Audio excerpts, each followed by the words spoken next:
यंदा पहिल्यांदाच IPLचं ऑक्शन भारताबाहेर होत आहे.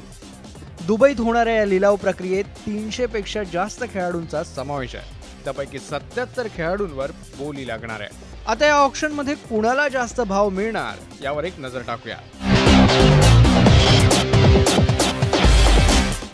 लिस्ट मधला पहिला प्लेयर आहे रचिन रवींद्र.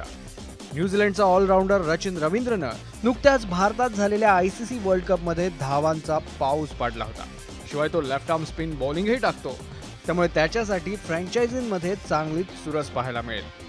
लिस्टमधलं आणखी एक महत्त्वाचं नाव आहे Mitchell Starc. World Cup, Ashes series यासारख्या मोठ्या स्पर्धांमुळे गेले काही सीझन ऑस्ट्रेलियाचा वेगवान गोलंदाज मिचेल स्टार्कनं IPL मधून माघार घेतली होती. पण यंदा मात्र स्टार्कनं ऑक्शनसाठी आपलं नाव रजिस्टर केलंय. याआधी RCB आणि KKR कडून खेळलेल्या स्टार्कला आता या दोघांव्यतिरिक्त अजून कोण बोली लावणार हे पाहणं महत्त्वाचं ठरेल. गेल्या सीझनमध्ये बँगलोरकडून खेळलेला वानिंदू हसरंगा याच्यावरही अनेकांची नजर राहील. मिस्ट्री स्पिनर म्हणून ओळख असलेला हसरंगा विकेट टेकर बॉलर आहे. त्यामुळे हसरंगा कुणाच्या डगआउटमध्ये आणि किती कोटींना जातोय याचीच उत्सुकता आहे. पॅट कमिन्स. ऑस्ट्रेलियाचा कॅप्टन पॅट कमिन्स IPL मध्ये काही सीझन कोलकात्याकडून खेळला होता. गेल्या सीझनमध्ये वर्ल्ड कप, ॲशेस सिरीज आणि टेस्ट चॅम्पियनशिपच्या फायनलमुळे त्यानं माघार घेतली होती.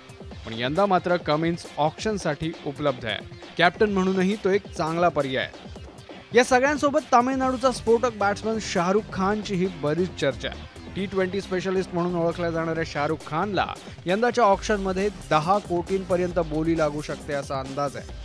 याशिवाय CSK, पंजाब, कोलकाता आणि दिल्ली सारख्या फ्रँचायझींकडून खेळलेला भारताचा बॉलिंग ऑलराऊंडर शार्दुल ठाकूरवरही अनेकांचं लक्ष असेल. एकूणच यंदाचं IPL ऑक्शन कुणाला मालामाल करतंय याकडे क्रिकेट रसिकांचं लक्ष राहील. सिद्धेश कांसे, न्यूज 18 लोकमत, मुंबई.